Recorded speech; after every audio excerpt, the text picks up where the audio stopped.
All right, let's go to Amy in Los Angeles, CA. What's up, Amy? City of Angels, how are we doing? Good morning. How are you doing today, Dr. John? We're figuring it out. What's up? Same here. That's why I called you. So the initial question was, my husband bets, and well, I know you don't promote divorce, but at this point, I just feel unsafe, stuck, and to be honest, I just don't trust him anymore. Okay, tell me about it. You said he bets. Does he have a gambling addiction? Yes. And so what's he put your family through? Thank God we don't have kids, so it's just me and him. But it just has been a lot of emotions, hiding, lying, of course. What's the financial damage? With that and that, probably up to the 100,000s now. That he's gambled away? Yeah, so it got out of hand for sure. Yeah. So I will tell you this. I'm not like you said, I don't condone divorce. There's absolutely some situations that people need to run for the hills. What I don't do 99.9% of the time is I don't tell people you need to get divorced. That's a personal decision that somebody's got to come to.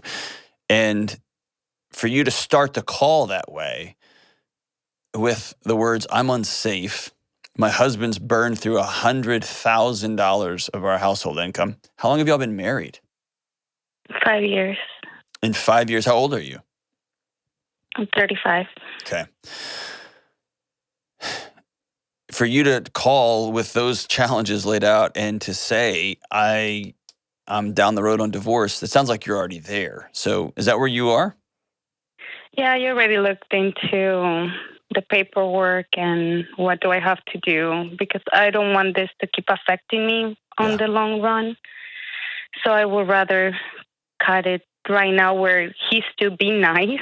Of course, he's ashamed and sorry and cried to me every night. And sometimes I think about it, to be like, he's a good man. I'm not excusing him. Has he gone to get help?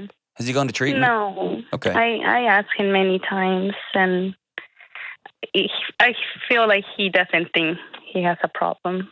But with all of this evidence and years of doing it and getting the same outcome, so of course it's a problem now. It's an addiction. Yeah, and I will often give people grace on their addiction. Where I hold the line is when somebody says, I refuse to go seek wellness and seek healing. That's when I'll say, that's the choice. So someone could say, hey, I can't control this behavior. It's out of control. Great. You can control whether you go seek connection and support and healing. And he's not made that choice. Two important things for you to note. This has nothing to do with you. And that should be good, because often you can feel like I'm not enough. What is it about me that this is more important? That's not how that works. Is that where you are?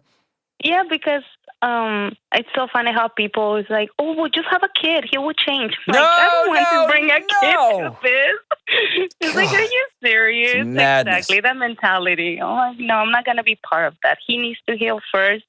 If there was a chance, we need to heal our marriage, which at this point, no.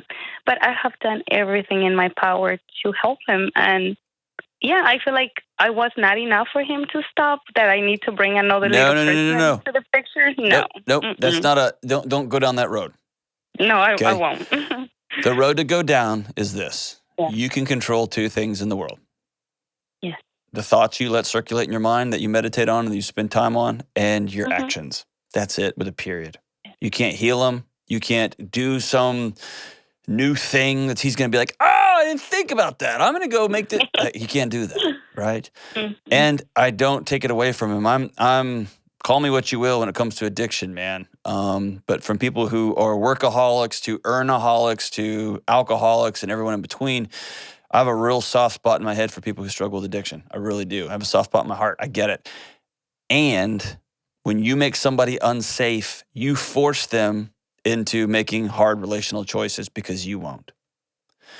And that's where you find yourself. You're not safe. Mm-hmm. And so I'm not going to tell you to leave him. I'm going to tell you that you can only control you and that you're worth being well and you're worth being safe. Okay? Yes, I believe it. And even the right decision here is going to be painful. The choice to stay and to work it out and to yell and scream and demand he go to treatment is going to be painful. The choice to leave and get divorced is going to be painful. And so when you hurt in the next month, 2 months, 5 months, 7 months, 9 months, the evidence of, the feeling of hurt is not evidence that you're making the wrong decision. You don't have a way out of this. It's not going to be painful. Mm-hmm. Okay? You have to decide, I'm worth being well and I'm worth being safe. And at this point, my husband is choosing to not go do the things that he needs to do to be well. And I'm so heartbroken for you, Amy. I'm so sorry. Thank you. I really wanted to make it work, to be honest. Of course. Have you given him the or what statement? Have you said this is the line? Okay. I've been 5 years married, 7 in a relationship. And that's the thing, like I saw the red flags since the beginning. But I guess when you are in love, you lose track of those 5 senses or 6 senses. And dude, the fantasy is so strong, isn't it? It's beautiful. Had you been married before, or were you single until you were 30? No, I was married before. Okay, all right. So this was going to be my 23rd. This was going to be the one, huh? Yeah, of course. It was. Do you have some shame in your heart and mind that it didn't work out again for a second time? No, to be honest, no. I'd rather step away. Yep. Mm-hmm. I'd rather step away and find my well-being than stay in a relationship that's just not working. Well, it's less about just not working and more you are unsafe. And the dishonesty and the, hey, we're one bad evening away from being homeless and foodless and retirementless. This is you out on the plank and you are waving in the wind here. This is a scary, scary place. And your husband's struggling, man. He's sick and he needs to go get healing. And